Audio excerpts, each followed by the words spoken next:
The question of how and why the United Nations is the crux of the great conspiracy to destroy the sovereignty of the United States and the enslavement of the American people within a UN one-world dictatorship is a complete and unknown mystery to the vast majority of the American people.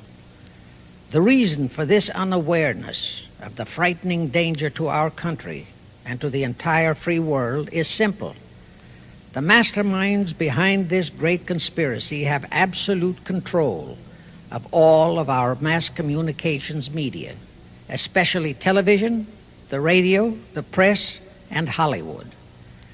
We all know that our State Department, the Pentagon, and the White House have brazenly proclaimed that they have the right and the power to manage the news, to tell us not the truth, but what they want us to believe. They have seized that power on orders from their masters of the great conspiracy. And the objective is to brainwash the people into accepting the phony peace bait to transform the United States into an enslaved unit of the United Nations one world government.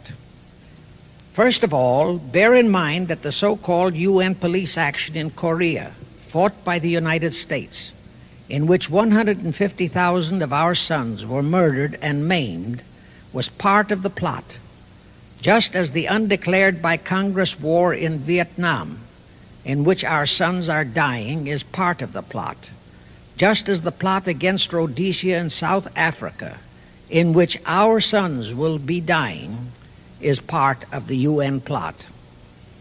However, the vitally important thing for all Americans, all you mothers of the boys who died in Korea and are now dying in Vietnam, to know is that our so-called leaders in Washington, whom we elected to safeguard our nation and our Constitution, are the betrayers, and that behind them are a comparatively small group of men whose sole objective is to enslave the whole world of humanity in their satanic plot of one world government.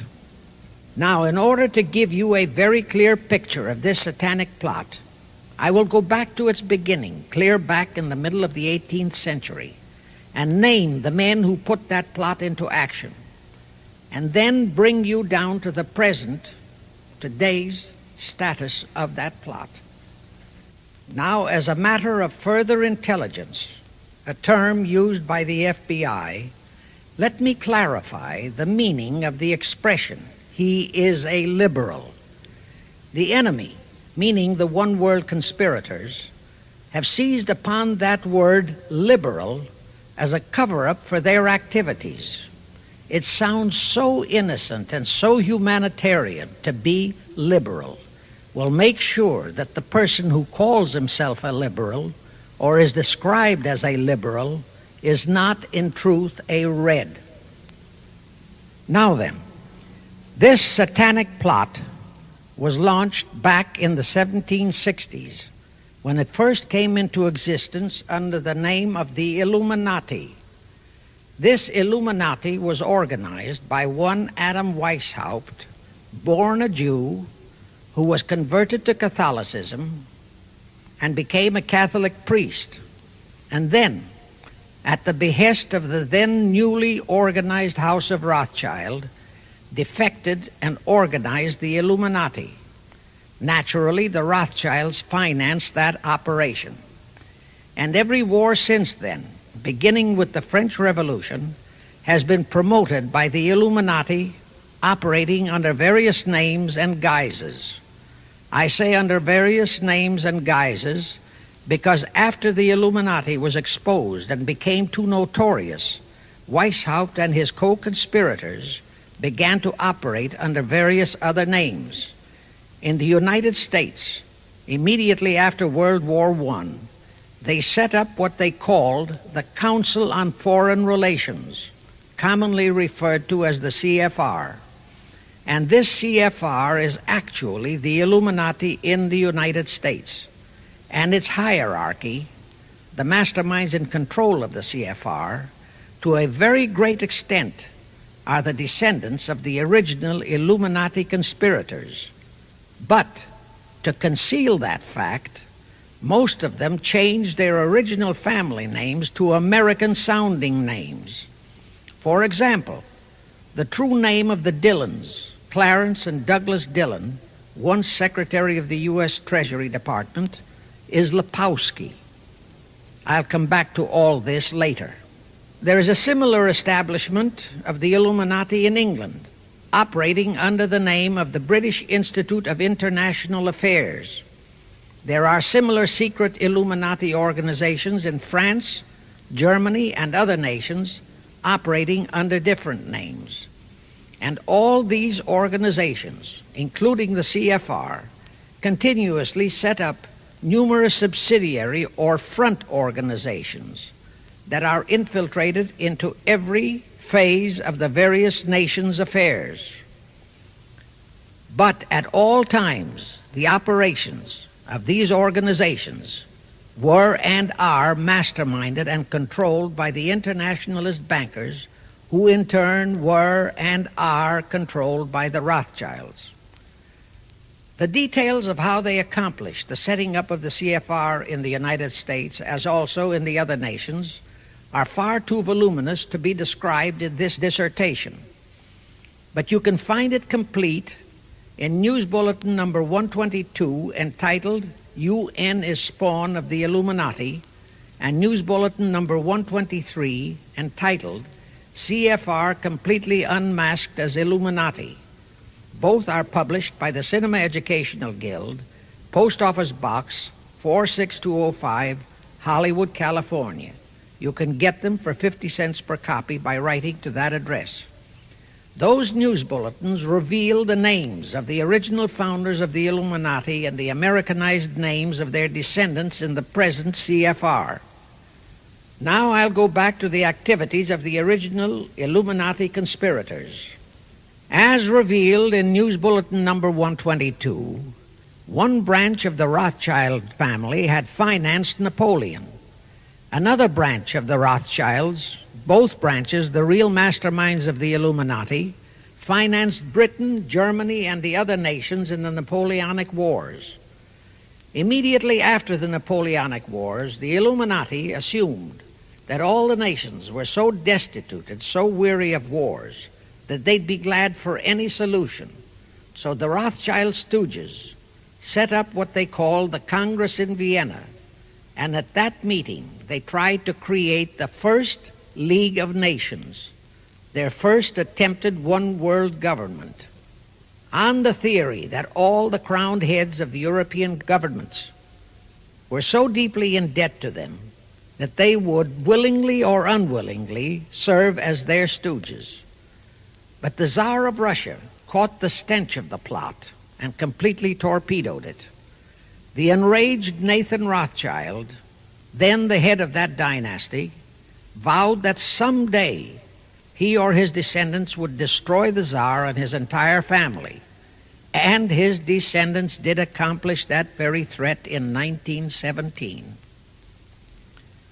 At this point, bear in mind that the Illuminati was not set up to operate on a short-range basis. Normally, a conspirator of any type enters into a conspiracy with the expectation of achieving his objective during his own lifetime. But that was not the case with the Illuminati. True, they hoped to accomplish their objective during their lifetime. But, paraphrasing The Show Must Go On, the Illuminati operates on the very long-range basis. Whether it will take scores of years or even centuries, they have dedicated their descendants to keep the plot boiling until they hope the conspiracy is achieved. Now let's go back to the birth of the Illuminati. Adam Weishaupt was a Jesuit-trained professor of canon law, teaching in Ingolstadt University when he defected from Christianity to embrace the Luciferian conspiracy. It was in 1770 that the professional moneylenders, the then recently organized House of Rothschild, retained him to revise and modernize the age-old protocols of Zionism, which from the outset was designed to give the synagogue of Satan, so named by Jesus Christ, ultimate world domination, so they could impose the Luciferian ideology upon what would remain of the human race after the final social cataclysm by use of satanic despotism. Weishaupt completed his task May 1st, 1776. Now you know why May 1 is the great day with all communist nations to this very day. That was the day, May 1, 1776, that Weishaupt completed his plan and officially organized the Illuminati to put the plan into execution. That plan required the destruction of all existing governments and religions. That objective was to be reached by dividing the masses of people whom he, Weishaupt, termed Goyim, or human cattle, into opposing camps in ever-increasing numbers on political, social, economic, and other issues, the very conditions we have in our country today. The opposing sides were then to be armed and incidents provided which would cause them to fight and weaken themselves and gradually destroy national governments and religious institutions. Again, I say, the very conditions in the world today. And at this point, let me stress a prime feature of the Illuminati plans. When and if their blueprint for world control, the protocols of the elders of Zion, is discovered and exposed, they would wipe all the Jews off the face of the earth in order to divert suspicions from themselves. If you think this is far-fetched, bear in mind that they permitted Hitler, a liberal socialist himself, who was financed by Krupp, Kennedy, the Warburgs, and the Rothschilds, to incinerate 600,000 Jews. Now, just why did the conspirators choose the word Illuminati for their satanic organization? Weishaupt himself said that the word is derived from Lucifer and means holders of the light, using the lie that his objective was to bring about a one-world government to enable those with mental ability to govern the world and prevent all wars in the future. In short, using the word peace on earth as his bait, exactly as that same bait, peace, was used by the 1945 conspirators to foist the United Nations on us. Weishaupt, financed, I repeat, by the Rothschilds, recruited some 2,000 paid followers. These included the most intelligent men in the fields of arts and letters, education, the sciences, finance, and industry. He then established lodges of the Grand Orient, Masonic lodges, to be their secret headquarters. And I again repeat that in all of this he was acting under orders from the House of Rothschild. The main features of the Weishaupt plan of operation required his Illuminati to do the following things to help them to accomplish their purpose. Number one, use monetary and sex bribery to obtain control of men already in high places in the various levels of all governments and other fields of endeavor. Once influential persons had fallen for the lies, deceits, and temptations of the Illuminati, they were to be held in bondage by application of political and other forms of blackmail, threats of financial ruin, public exposure and physical harm, even death, to themselves and loved members of their families. Do you realize how many present top officials in our federal government in Washington are controlled in just that way by the CFR? Do you realize how many homosexuals in our State Department, the Pentagon, all federal agencies, even in the White House, are controlled that way? Number two, Illuminati on the faculties of colleges and universities were to cultivate students possessing exceptional mental ability belonging to well-bred families with international leanings and recommend them for special training in internationalism. Such training was to be provided by granting scholarships to those selected by the Illuminists. That gives you an idea what a Rhodes Scholarship means.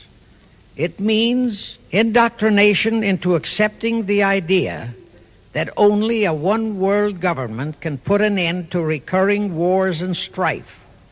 That's how the United Nations was sold to the American people. One of the most notable Rhodes Scholars we have in our country is Senator William J. Fulbright, sometimes referred to as Half-Bright. His entire voting record spells Illuminati. All such scholars were to be first persuaded and then convinced that men of special talent and brains have the right to rule those less gifted on the ground that the masses don't know what is best for them physically, mentally, and spiritually. In addition to the Rhodes and similar scholarships, today there are 3 special Illuminati schools located in Gordonstown in Scotland, Salem in Germany, and Anavrita in Greece. These 3 are known ones, but there are others that are kept under cover. Prince Philip, the husband of Britain's Queen Elizabeth, was educated at Gordonstown at the instigation of Lord Louis Mountbatten, his uncle, a Rothschild relative who became Britain's admiral of the fleet after World War II ended. Number 3, all influential people trapped into coming under the control of the Illuminati, plus the students who had been specially educated and trained, were to be used as agents and placed behind the scenes of all governments as experts and specialists, so they would advise the top executives to adopt policies which would, in the long run, serve the secret plans of the Illuminati one-world conspiracy and bring about the destruction of the governments and religions they were elected or appointed to serve. Do you know how many such men operate in our government at this very time? Rusk, McNamara, Hubert Humphrey, Fulbright, Kuchel, and go on and on and on. Number 4, perhaps the most vital directive in Weishaupt's plan was to obtain absolute control of the press, at that time the only mass communications media, to distribute information to the public, so that all news and information could be slanted, so that the masses could be convinced that a one-world government is the only solution to our many and varied problems. Now do you know who owns and controls our mass communications media? I'll tell you, practically all the movie lots in Hollywood is owned by the Lehmans, Kuhn, Loeb and Company, Goldman Sachs, and other internationalist bankers. All the national radio and TV channels in the nation are owned and controlled by those same internationalist bankers. The same is true of every chain of metropolitan newspapers and magazines, also of the press wire services, such as Associated Press, United Press International, etc. The supposed heads of all those media are merely the fronts for the internationalist bankers, who in turn compose the hierarchy of the CFR, today's Illuminati in America. Now can you understand why the Pentagon's press agent Sylvester so brazenly proclaimed that the government has the right to lie to the people? What he really meant was that our CFR-controlled government had the power to lie to and be believed by the brainwashed American people. And let's again go back to the first days of the Illuminati.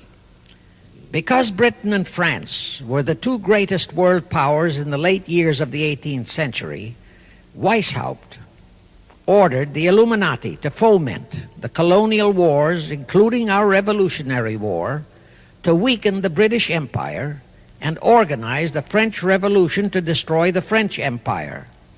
He scheduled the French Revolution to start in 1789. However, in 1784, a true act of God placed the Bavarian government in possession of evidence which proved the existence of the Illuminati, and that evidence could have saved France if they, the French government, hadn't refused to believe it. Here is how that act of God happened. It was in 1874 that Weishaupt issued his orders for the French Revolution. A German writer named Zwack put it into book form. It contained the entire Illuminati story and Weishaupt's plans. A copy of this book was sent to the Illuminists in France, headed by Robespierre, whom Weishaupt had delegated to foment the French Revolution. The courier was struck and killed by lightning as he rode through Ralston on his way from Frankfurt to Paris. The police found the subversive documents on his body and turned them over to the proper authorities. After careful study of the plot, the Bavarian government ordered the police to raid Weishaupt's newly organized lodges of the Grand Orient and the homes of his most influential associates. All additional evidence thus discovered convinced the authorities the documents were genuine copies of the conspiracy by which the Illuminati planned to use wars and revolutions to bring about the establishment of a one-world government, the powers of which they, headed by the Rothschilds, intended to usurp as soon as it was established, exactly in line with the United Nations plot of today. In 1785, the Bavarian government outlawed the Illuminati and closed the lodges of the Grand Orient. In 1786, they published all the details of the conspiracy. The English title of that publication is The Original Writings of the Order and Sect of the Illuminati. Copies of the entire conspiracy were sent to all the heads of church and state in Europe. But the power of the Illuminati, which was actually the power of the Rothschilds, was so great that this warning was ignored. Nevertheless, Illuminati became a dirty word, and it went underground. At the same time, Weishaupt ordered Illuminists to infiltrate into the lodges of Blue Masonry and form their own secret societies within all secret societies. Only Masons who proved themselves internationalists and those whose conduct proved they had defected from God were initiated into the Illuminati. Thenceforth, the conspirators donned the cloak of philanthropy and humanitarianism to conceal their revolutionary and subversive activities. In order to infiltrate into Masonic lodges in Britain, Weishaupt invited John Robison over to Europe. Robison was a high-degree Mason in the Scottish Rite. He was a professor of natural philosophy at Edinburgh University and secretary of the Royal Society of Edinburgh. Robison did not fall for the lie that the objective of the Illuminati was to create a benevolent dictatorship, but he kept his reactions to himself so well that he was entrusted with a copy of Weishaupt's revised conspiracy for study and safekeeping. Anyway, because the heads of state and church in France were deluded into ignoring the warnings given them, the revolution broke out in 1789 as scheduled by Weishaupt. In order to alert other governments to their danger, in 1798 Robison published a book entitled Proof of a Conspiracy to Destroy All Governments and Religions. But his warnings were ignored, exactly as our American people have been ignoring all warnings about the United Nations and the Council on Foreign Relations, the CFR.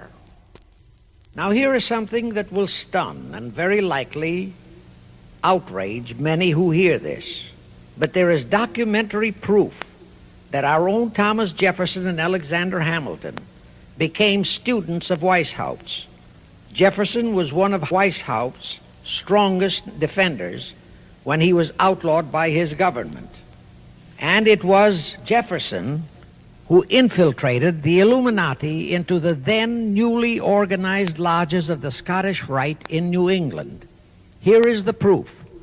In 1789, John Robeson warned all Masonic leaders in America that the Illuminati had infiltrated into their lodges. And on July 19, 1789, David Papin, president of Harvard University, issued the same warning to the graduating class and lectured them on the influence Illuminism was acquiring on American politics and religion. And to top it off, John Quincy Adams, who had organized the New England Masonic lodges, issued his warnings. He wrote 3 letters to Colonel William L. Stone, a top Mason, in which he exposed how Jefferson was using Masonic lodges for subversive, Illuministic purposes. Those 3 letters are at this very time in Rittenberg Square Library in Philadelphia. In short, Jefferson, founder of the Democratic Party, was a member of the Illuminati, which at least partly accounts for the condition of the party at this time. And through infiltrations of the Republican Party, we have exactly nothing of loyal Americanism today. That disastrous rebuff at the Congress at Vienna, created by the Tsar of Russia, did not by any means destroy the Illuminati conspiracy. It merely forced them to adopt a new strategy.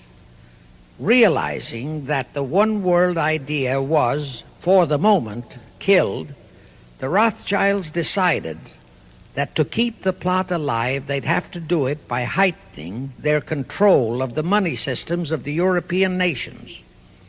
Earlier, by a ruse, the outcome of the Battle of Waterloo had been falsified. Rothschild had spread a story that Napoleon had won that battle. That had precipitated a terrific panic on the stock market in England.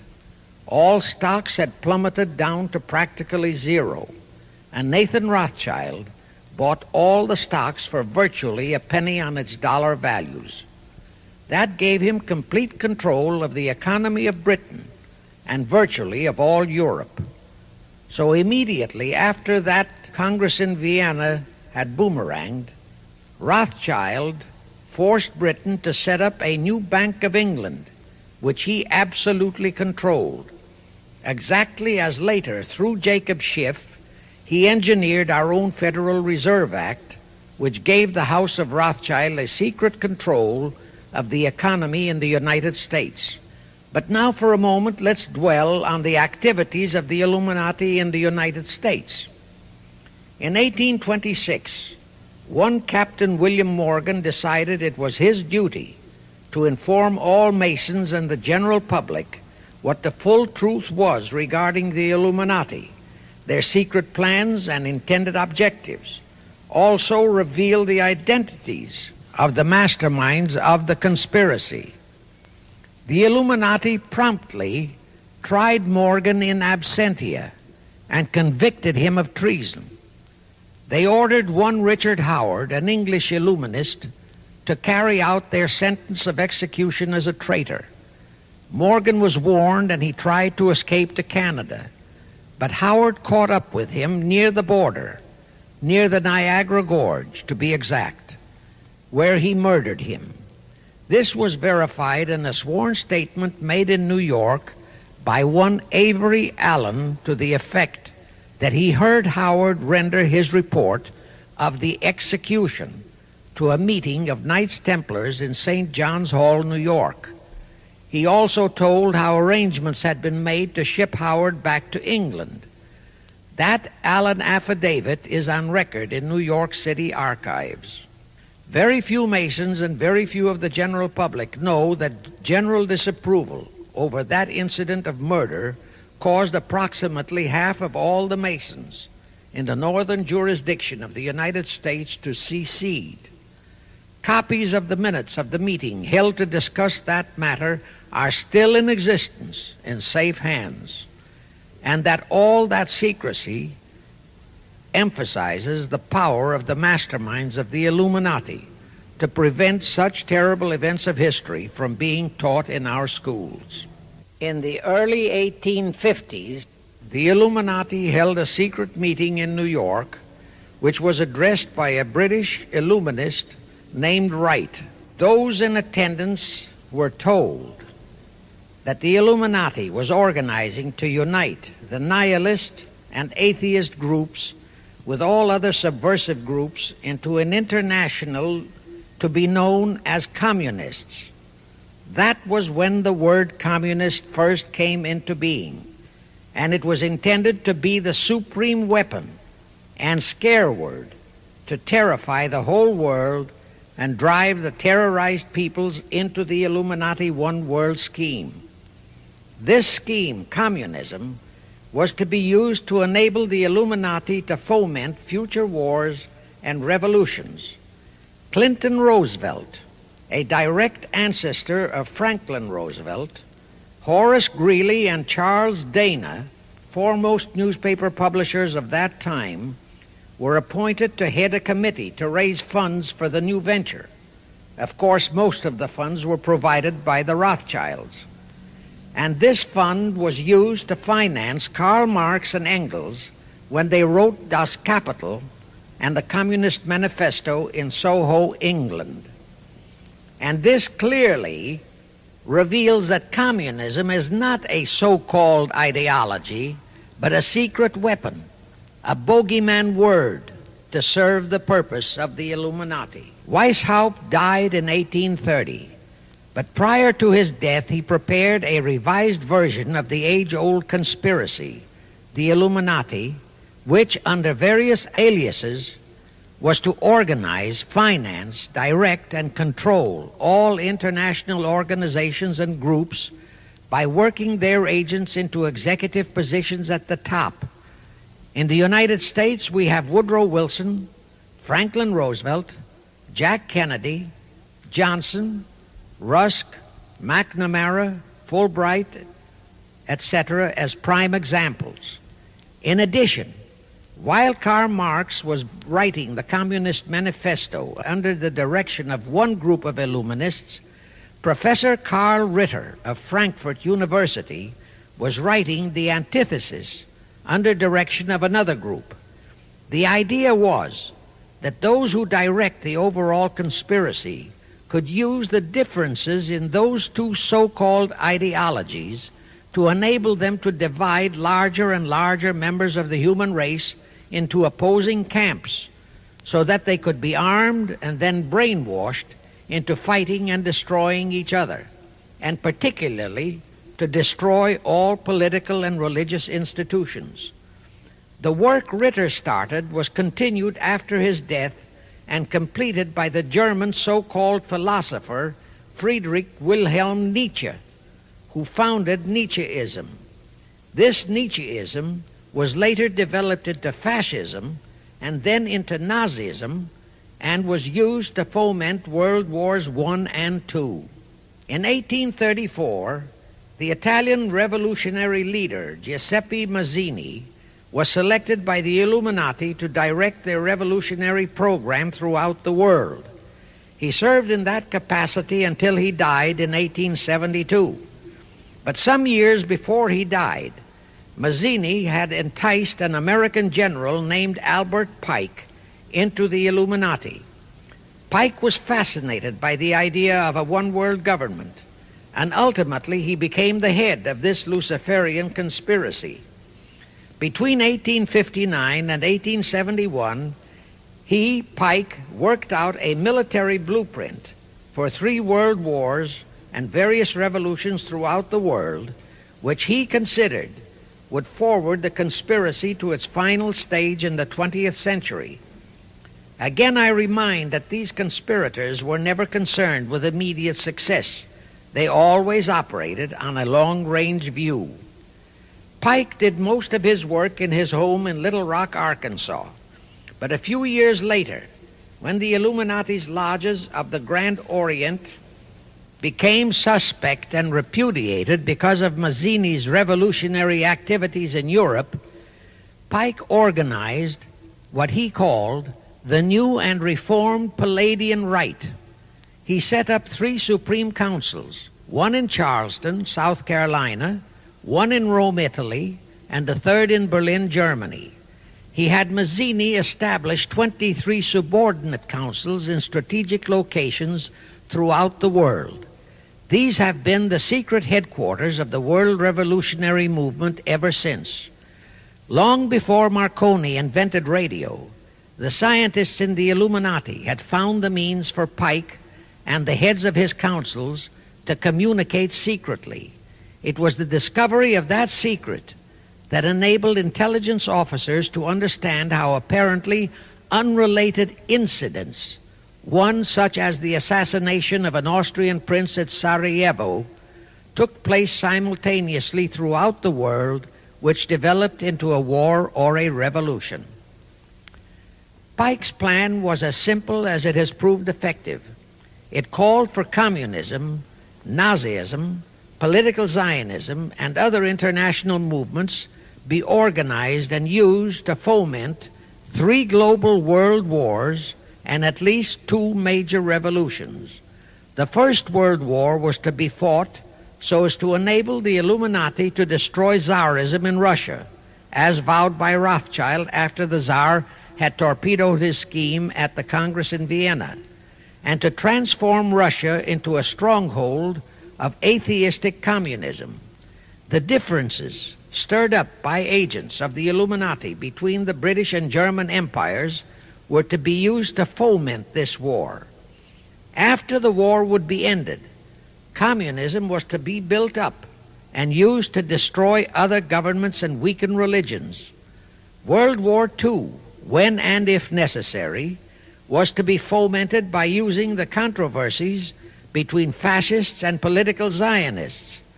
And here let it be noted that Hitler was financed by Krupp, the Warburgs, the Rothschilds, and other internationalist bankers, and that the slaughter of the supposed 600,000 Jews by Hitler didn't bother the Jewish internationalist bankers at all.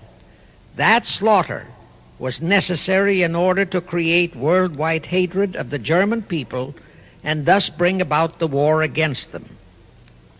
In short, this Second World War was to be fought to destroy Nazism and to increase the power of political Zionism so that the State of Israel could be established in Palestine.